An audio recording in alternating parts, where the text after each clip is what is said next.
Before I start this succulent storytime video off, I just want to mention that this is not a recent story. I, a 19-year-old man, was not almost murdered by a 9-year-old. And now that I've prefaced this subject, I need you to do me a few favors. Take a visit to your local carpet and cocaine dealer, and pick yourself up a silky smooth Sesquiped daily rug that's softer than your average Twitter.com user. That way you can have a comfortable thing to lay on. Scoop out that Tostino's pizza that's been rotting in your freezer for over 5 years now, and pop that bitch in your rusty ass oven. And get your nephew to claw the crusty shit out of your earlobes with your deceased dog's pooper scooper, because the story that I'm about to tell you will forever be engraved in your low average developed brains. So much so that you'll want to tell your future offspring, that way they don't feel left out. So I'll quit edging you in the back of your RAV4 at the Bic of the Babo. It all started when I was a very young boy. I was fresh out of kindergarten and was ready to get into some wild summer shenanigans like drinking mass amounts of fruit punch with my fruity friends. But my parents were plotting something in my blissful ignorance. I wasn't just gonna get to sit at home all day playing with my fucking Hot Wheels and being too much of a pussy to make it past round 1 on Black Ops 2 Zombies. I was gonna have to go outside, which if you ask me now, I'd scoff at. Cause why would I touch grass when I could rank some video game character ass and rack up the cash? But when you ask 7-year-old Noxylicious to go outside, he'll start jittering his britches over that like a submissive femboy would over the side of a brand new set of thigh highs. And when I say they were gonna send me outside, I don't mean they're just gonna lock me out of the house and let me bake in the sun like a fucking omelet. They were planning on sending me to summer camp. Now this wasn't just your usual run-of-the-mill basic bitch-ass summer camp. This was my old preschool summer camp program, so I already knew all the counselors. Meaning once I arrived to the site on my first day, it didn't take long for me to link up with my best friend T. And for those of you who've watched the previous story times, the name T may ring a bell, because this is the same T who would piss on my head just under a decade after this story took place. Anyways, upon linking up with T, the day would practically pass in hyperspeed. There was a routine that everyone would follow upon arriving to camp. First, every single camper would unite at this outside bleacher area where the counselors would make announcements and perform child roll call. And after that was done, everybody would split into smaller groups and link up with one counselor and one LIT. And if you don't know what an LIT is, it's basically just a counselor in training. Usually LITs are older teens that aren't mature enough to be counselors just yet. The way groups were selected depended on what camp you picked that month. You see, every month you would get to choose from a bunch of different pre-planned programs which would determine what you'd be doing throughout the entire month. For example, you could choose fishing camp, which was, you guessed it, primarily fishing all day. Or maybe you're a raging homosexual and you chose painting camp, where you just paint shit all day. And then once the month is over, you get to pick another camp, but you can't pick the same one. Now T and I would always plan out what camp to choose prior to the deadline, and our favorite one by far was skating camp. So that's what we would always choose first. After the group is put together, the counselors would assign us to our cabins. There were approximately 10 cabins on site, all with varying age gaps. Since I was the youngest blood at this point, I was placed in the 7 through 9 cabin. This is where I met my soon-to-be arch nemesis. Now let me describe the layout of this cabin to you, because even though it isn't important to the story, I have a gripe to pick with this shit. There were a couple shelves on the walls that were way too high for us to reach, making them completely pointless, and there were no walls inside of this cabin, only a couple tables. Now this wouldn't be a problem if it wasn't for the fact that every single day we would have to change clothes to go to the camp's pool and swim. So what we would do when it was time to change was have a full-on Olympic sprint back to our cabins, trying to be the first ones who arrived. That way we could flip the table over and hide behind it in the corner. And I guess I should mention that there were different cabins that girls would go to, just in case you were worried. So anyways, we usually got 30 minutes or so to converse with our fellow campers about whatever 7 through 9 year olds converse about. And as I was talking to different people, I eventually found myself in a conversation with a fellow named Randall. Now that's not actually his name, but it very well should be, because anyone named Randall is sure to have some undiagnosed mental issues. Now Randall was a 9-year-old, which is no big threat whatsoever, but to a 7-year-old, a 9-year-old is practically a full-grown adult. So as I was talking to this man, I quickly picked up that he was a bit of a dickhead. And when I say that, I don't mean he was your stereotypical elementary school bully, because he wasn't. He was a bipolar bully. Some days he would be a major douchebag, and other days he'd be the nicest person you've ever talked to. However, I preferred to stay away from the lad because I just didn't want to take the chance of getting bullied and it ruining my day. But unfortunately, he was in my camp, so I didn't really have much of a choice but to talk to him every now and then. Fast forward a few weeks of getting used to my new schedule and getting to know Randall a bit more, he had challenged me to a roller skating race one day whilst at the rink. Now I was no stranger to getting my skating skills challenged, because you see, I don't want to brag, but I was a hell of a good skater. Still am. But I can't say I wasn't nervous, because after all, Randall did have 2 years on me, and he was pretty fast. Nonetheless, I accepted his duel and prepared for the hardest battle of my life up to that point.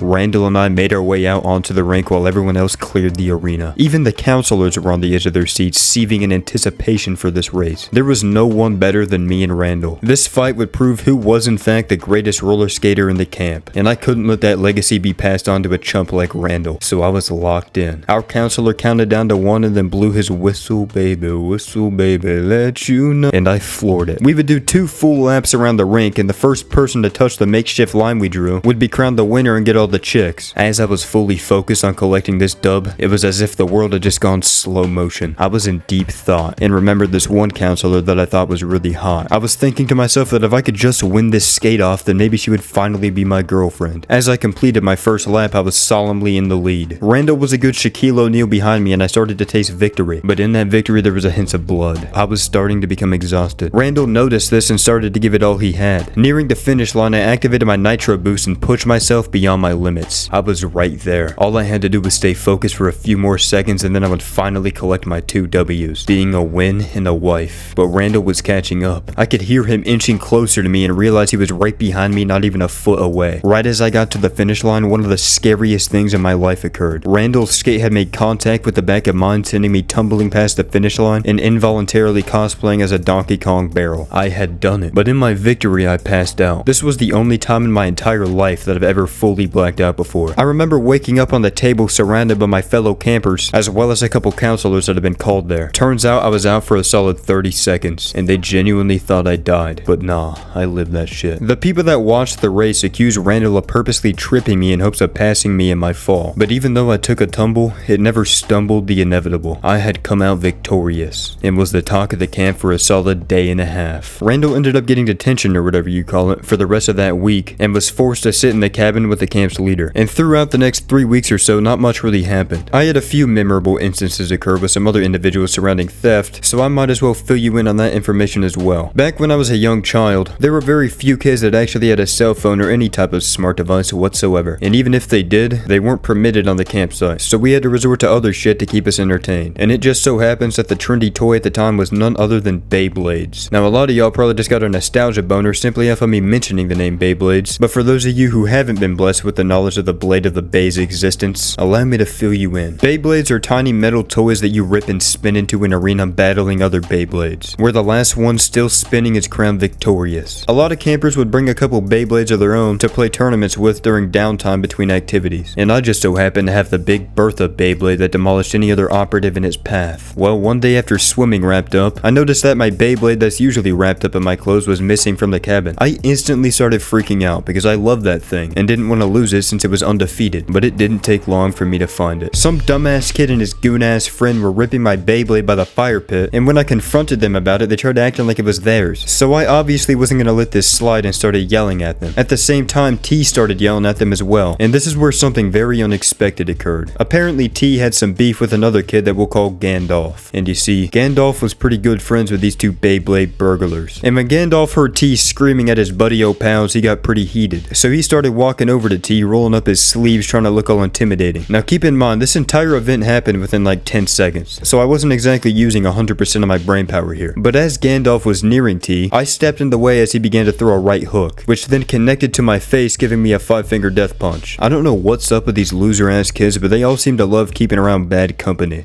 I love myself, because this was the second time I've been attacked by some pussy-ass kid with anger issues. Obviously the punch wasn't meant for me, so the dude started profusely apologizing, but I had enough. Now this is one of my biggest regrets in life still to this day. Instead of getting up and mollywopping this punani, I just angrily stormed into the camp leader's office and started snitching. I ended up getting Gandalf banned from the camp for a week, and once he returned, he gave me a sorrow-fulfilled apology. Oh yeah, and I got my Beyblade back. Alright, back to the main event.